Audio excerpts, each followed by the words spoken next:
우리가 지난번까지 배웠던 거는 선행 중에서 이제 16장에서 1항과 2항이었는데 우리가 한번 같이 잠깐만 같이 한번 다시 나누도록 하겠습니다.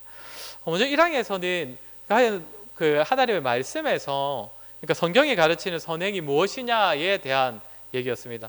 아마 주보에는 1항의 내용은 아마 없을 겁니다. 1항에서는 말하는 거 이제 선행의 정의죠.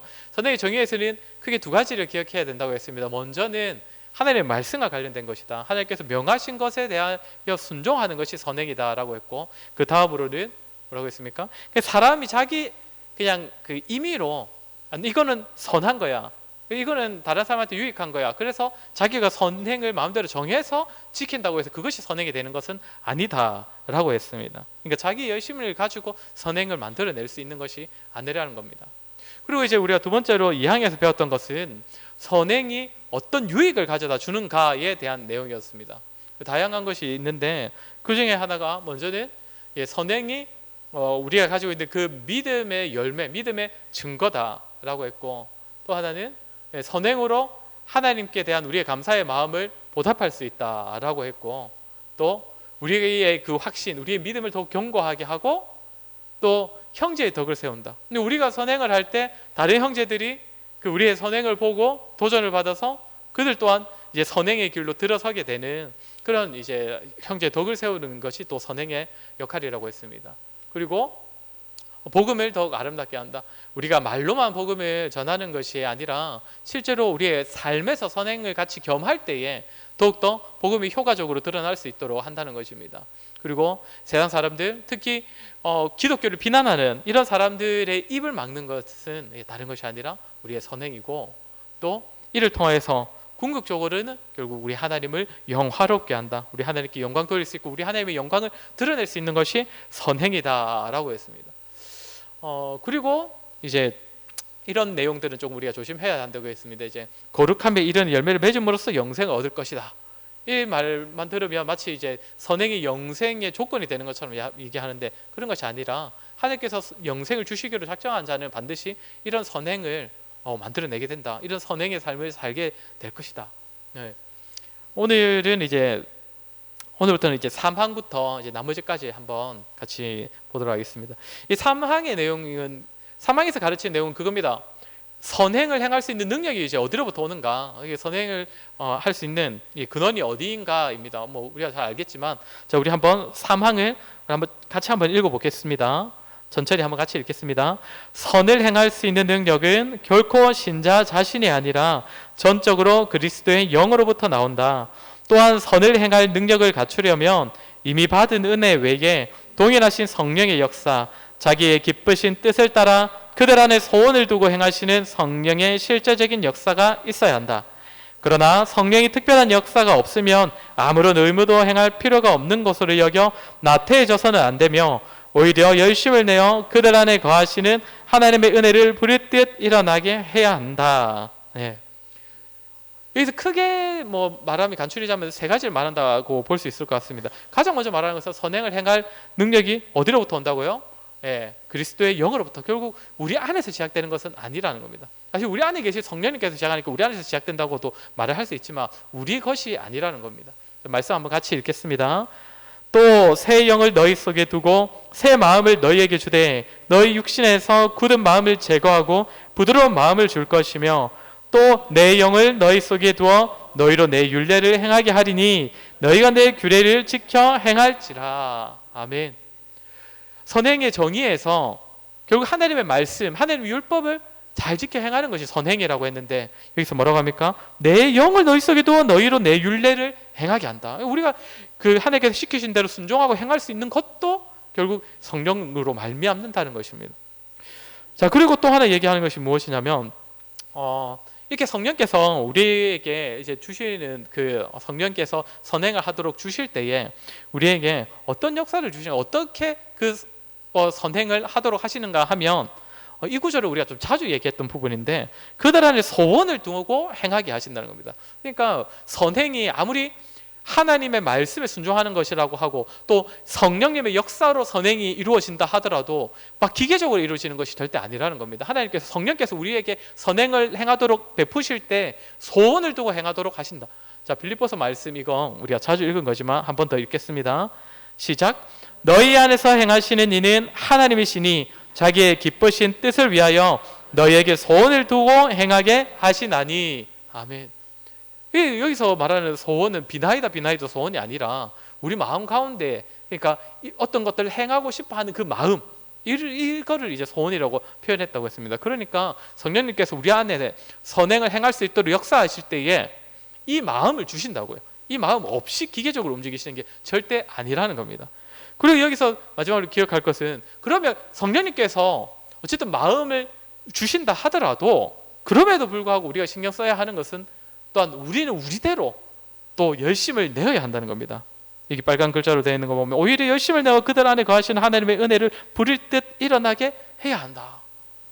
성령님께서 때 되면 나에게 선행을 행할 수 있도록 해 주시겠지 하면서 가만히 있는 게 아니라 우리도 우리대로 하늘의 말씀을 열심히 묵상하고, 열심히 묵상하다 보면 말씀대로 살아가는 삶은 이런 것이겠지 배우게 되지 않습니까? 그럼 배우면 또 배운 대로 또 내가 한번 살아내보고, 그런 식으로 우리가 열심히 움직여야 한다는 것이죠. 방관해서는 안 된다는 것입니다. 한번 같이 읽겠습니다. 그러므로 나의 사랑하는 자들아, 너희가 나 있을 때뿐 아니라 더욱 지금 나 없을 때에도 항상 복종하여 두렵고 떨림으로 너희 구원을 이루라. 아멘. 성경 전체의 가르침대로 보면 이 말씀은 모순된 겁니다. 이 말씀은 틀린 겁니다. 구원을 우리가 이룰 수 있는 게 아니죠. 근데 바울은 여기서 가르치려고 하는 것은 그리스도인이 이 세상에서 빛으로 살아갈 수 있는 삶에 대하여서 권면할 때 이 표현을 사용하고 있는 겁니다. 너희 구원을 두렵고 떨림으로 이루라. 마치 우리가 선행을 이룰 수 있는 것처럼 그런 식으로 정말 열심을 내어라는 겁니다. 선행을 이루지 못하면 안 될 것처럼. 자, 다음으로 이제 사항에 대해서 보도록 하겠습니다. 이 사항의 내용은 이제 아주 짧은데 우리가 하는 이제 선행이 이제 어느 정도인가를 보는 건데, 한번 같이 읽겠습니다. 이 세상에서 순종이 가장 뛰어난 선라고 하더라도 하나님께서 요구하시는 것 이상을 행하거나 더 큰 공로로 세울 수 없다. 신자는 마땅히 행해야 할 의무를 행함에 있어 한없이 부족하기만 하다. 이것도 사실 제가 계속 설명하면서 이 웨스트민스터 신앙고백서는 로마 카톨릭의 신학을 많이 반박해서 이렇게 지어졌다고 했는데, 이 내용도 마찬가지입니다. 로마 카톨릭은 한 사람이 선행을 거의 불교처럼 쌓을 수 있다고 그렇게 생각합니다. 자신의 공덕을 쌓아서 하나님께서 요구하시는 그 일정 수준 이상을 쌓을 수 있다고 여깁니다. 그래서 우리가 그 로마 카톨릭을 보면 그거에 따라서 나오는 특징이 몇 가지 있는데, 그중 하나가 뭐냐면 세례명이 있는 겁니다. 세례명에 나오는 그 세례명에 붙는 그 사람 이름들이 흔히 그 성자라고 불리는 사람들입니다. 성인들. 그러니까 공덕을 필요 이상, 그러니까 수준 이상으로 쌓은 사람들이죠. 그리고 그런 수준 이상으로 쌓은 사람들의 공덕이 다른 사람들에게 나누어질 수 있다고 여깁니다. 그 사람이 잘 쌓은 사람이 죽었지 않습니까? 죽고 나면 교황이 임의로 누구의 그 공덕을 다른 사람에게 나누어 줄 수 있는 것처럼 이렇게 여기는데, 결국 그럴 수 없다는 것을 여기서 못 박아 얘기하는 겁니다. 신자가 아무리 열심히 선행을 하더라도 그걸로 어떤 큰 공로를 세울 수 있는 것도 아니고, 그리고 마지막에 그 한없이 부족하기만 한 것이다, 이 얘기를 하고 있는 것이죠. 자, 결국 다 하고 하더라도, 선행을 아무리 열심히 하더라도 결국에는 부족함밖에 없다는 겁니다. 우리 말씀 한번 같이 읽을까요? 시작. 이와 같이 너희도 명령받은 것을 다 행한 우리는 무익한 종이라 우리가 하여야 할 일을 한 것뿐이라 할지니. 결국엔 로마 카톨릭처럼이 아니라 정말 이런 고백이 나올 수밖에 없는 겁니다. 우리가 착각하지 말아야 되는 것은 아까 이 앞에 항에서 이제 마지막 부분에 우리가 열심히 해야 된다고 했지 않습니까?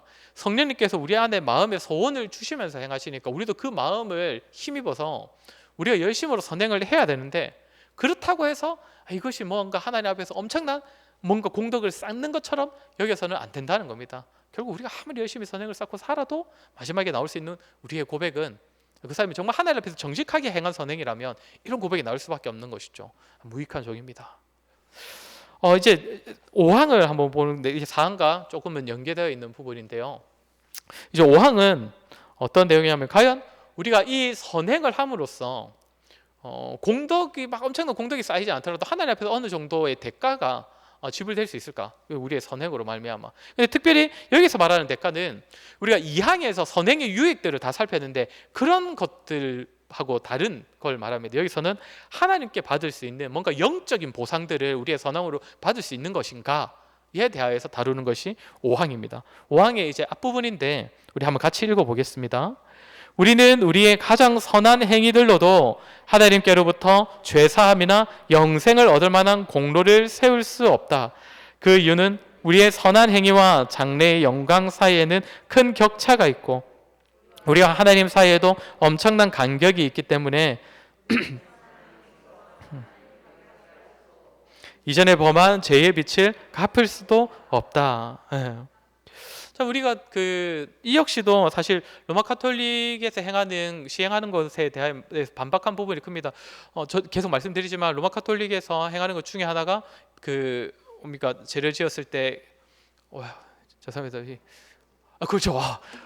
우리가 이렇게 호흡이 잘 맞는, 우리 정말 사촌 오늘 이렇게 딱 뭔 말하려고 할지 다 아시네요. 고해성사 같은 거 하지 않습니까? 그런 것들을 이제 함으로써 이제 죄의 값을 치를 수 있다고 여기는데 절대 그렇지 않다는 것을 여기서도 지금 가르치려고 하는 것입니다. 그런데 그러면 왜 그러면 우리가 이런 것들이 특별히 죄사함이나 하나님께서 우리를 천국 보내주실 영생을 주실 의로움을 줄 수 없는 것인가라고 했을 때 이제 얘기하는 것이 이제 중간 부분부터죠. 우리의 선한 행위와 장래의 영광 사이에는 큰 격차가 있고 우리와 하나님 사이에도 엄청난 간격이 있기 때문에라고 합니다. 그러니까 무슨 말이냐면 우리가 이 땅에서 마땅히 선행을 해도 그것이 뭔가 죄사함이나 하나님의 의롭다 하심을 받을 만한 그런 엄청난 영적인 것이 될 수가 없다는 것이죠.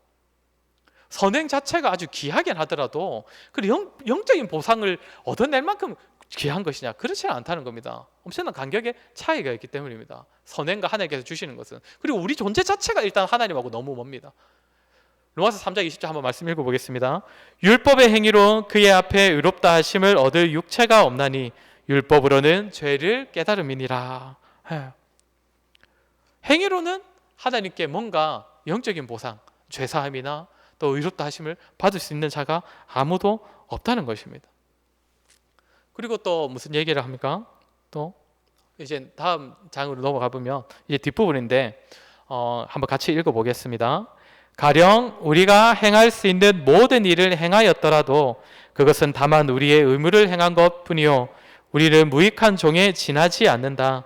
왜냐하면 우리의 선한 행위는 하나님의 성령으로부터 나오기 때문이고 또 우리가 선을 행할 때에 많은 연약함과 불완전함으로 인하여 하나님의 준엄하신 심판을 견딜 수 없기 때문이다. 그러니까 여기서 이제 아까도 나왔던 부분이 다시 나옵니다. 우리가 하나님 앞에 이걸 가지고 우리의 선행을 가지고 뭔가 대가를 받을 수 없는 것은 중간에 뭐라고 합니까? 우리의 선한 행위는 하나님의 성령으로부터 나오기 때문입니다. 이거는 뭐 앞에서도 우리가 살폈던 내용인데 우리 말씀 한번 같이 읽읍시다. 오직 성령의 열매는 사랑과 희락과 화평과 오래 참음과 자비와 양선과 충성과 온유와 절제니 이 같은 것을 금지할 법이 없느니라. 아멘. 이 성령의 열매는 실제적으로 우리가 선행이라고 할 수 있을 만한 행위들이지 않습니까? 그런데 이것은 우리가 맺는 것이기도 하지만 성경에서 뭐라고 가르치냐면 이것은 성령의 열매라고 가르칩니다. 성령께서 맺으시는 열매라는 것이죠. 그래서 우리가 하나님 앞에 공로가 또 될 수 없다는 것이고, 그리고 또 하나가 있는데 무엇이냐면 뭐랄까 마지막 문장에 또 우리가 선을 행할 때에 많은 연약함과 불완전함으로 인하여 더럽혀지고 혼잡되어 하나님의 준엄하신 심판을 견딜 수 없기 때문이다.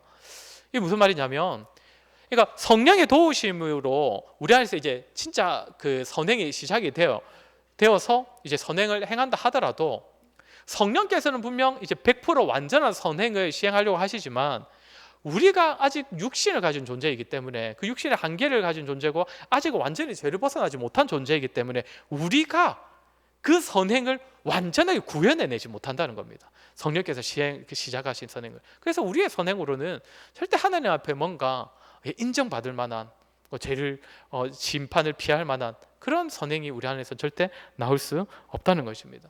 우리 말씀 한번 같이 읽겠습니다. 무릇 우리는 다 부정한 자 같아서 우리의 의는 다 더러운 옷 같으며 우리는 다 잎사귀 같이 시들므로 우리의 죄악이 바람같이 우리를 몰아가나이다. 아멘.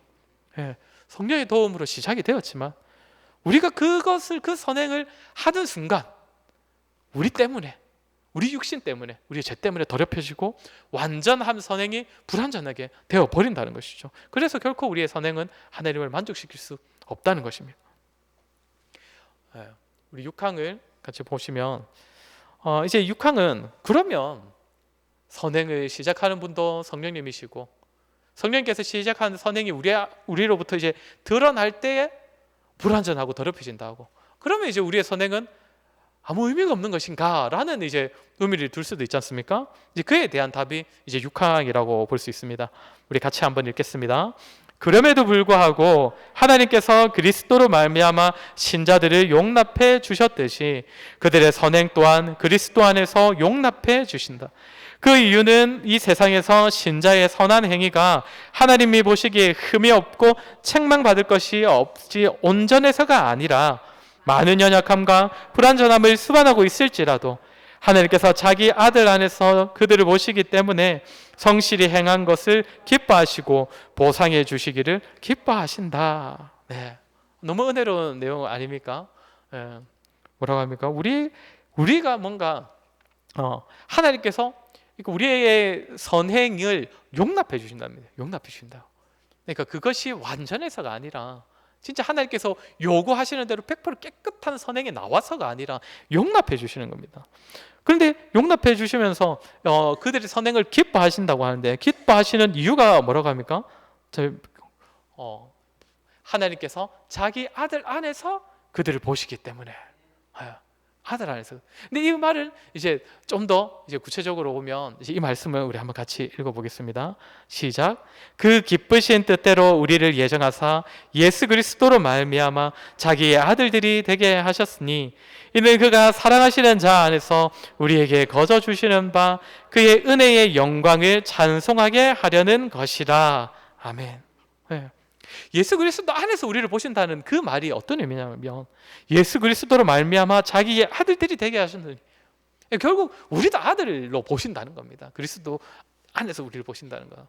그러니까 우리의 선행이 하나님께 용납이 될 수 있고 하나님께서 우리의 선행을 기뻐하시는 이유는 우리가 아들이기 때문이죠. 우리가 자녀들에게 느끼는 그 감정과 다르지 않다는 것입니다. 완전하지 않아도. 그래서 이제 또 어떤 내용이 있습니까? 그 다음에 그래서 그거 가지고도 뭐라고 합니까? 보상해 주시기를 기뻐하신다고 합니다. 우리 말씀 한번 같이 읽겠습니다. 죄송합니다. 저랑 저기 순서가 조금 달라서 같이 한번 말씀 읽겠습니다. 마태복음 25장 21절. 그 주인이 이르되 잘하였도다 착하고 충성된 종아, 네가 적은 일에 충성하였으면 내가 많은 것을 네게 맡기리니 내 주인의 즐거움에 참여할지어다 하고. 하나님께서 하시는 말씀, 예수님께서 이제 비유해서 하시는 말씀 아닙니까? 여기서 보면 이제 적은 일에 충성하였으면, 이걸 보면 우리는 작은 일에도 정말 충성하는 그런 겸손함을 보였기 때문에 뭐 이렇게 많이 적용을 하지만 물론 맞죠. 그것도 맞는데 실제로 어쨌든 해낸 것이 어느 정도라는 겁니까? 적은 일이라고요. 해낸 것은 진짜 적은 일이라고요. 그런데 하나님께서 뭐라고 여겨주신다고요? 착하고 충성된 종이라고 여겨주시고, 그리고 그보다도 더 많은 일을 맡겨주시는 그런 은혜를 베풀어 주신다는 겁니다. 그렇게 우리에게 보상해 주신다고요. 우리가 마치 자녀들에게 행하는 것이 그렇지 않습니까? 지난번에 제가 저희 희율이 노크한 이야기를 비유로 들었다가 희율이가 밑에서 듣고 있었던 겁니다. 딱 듣고 있었다 하더라고요. 근데 제가 마지막에 가서는 희율이의 칭찬을 했는데 쾅쾅쾅 두드린 얘기하고 자기가 기분이 나빠서 TV를 껐다는 거예요. 마무리를 아주 훈훈했는데 제가 희율이가 노크를 잘했습니다 이렇게 얘기를 끝났는데 쾅쾅쾅 한 데서 자기가 에이 하면서 아빠는 왜 내 얘기를 하는 거야 이러면서 꺼버렸다는 것이죠. 오늘도 듣고 있으면 끝까지 들어야 되는데 최근에 이제 저의 생일도 있었고 제 아내 생일도 있었는데 이제 아이들이 나름대로 준비를 하지 않겠습니까? 이제 그래도 초등학생들이니까 나름대로 용돈 받은 거 모아가지고 선물도 사고 또 편지도 줬고 그래서 이제 했지요. 뭐 편지하고 선물이면 다 되지 않습니까? 그런데 그 용돈 누가 준 겁니까? 예, 제가 준 거죠. 그리고 선물 주문 누가 했겠습니까? 제가 했습니다. 예.